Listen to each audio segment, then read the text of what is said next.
Musta po sa atin mga kabanwa? Ito na guys, ang aming kulungan ng mga baboy. Oh. May laman na siya guys ng mga biik. Yan, diba? Ang tataba nila guys. Ang lulusog ng mga biik.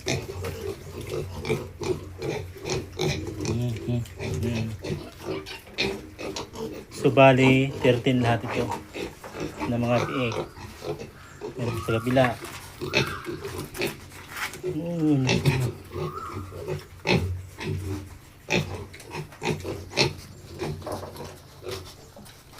May sugat na siya guys, oh. Kasugat na yung biik sa ano. Sa kapahid siguro yung semento. Yan, meron pa dito.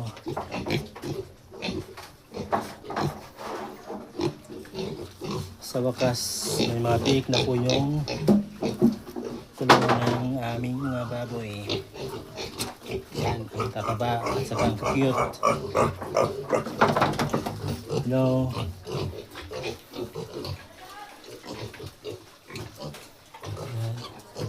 So, bali, 4 na kulungan.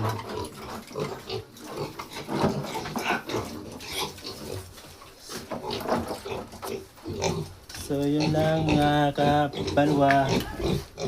Napakita ko lang po sa inyo ang aming mga alaga. Yung malulusog. Iba-iba yung ano nila, yung laki nila, no? May malaki, may maliit. Ito malalaki to. Ang lalaki nitong tatlong to.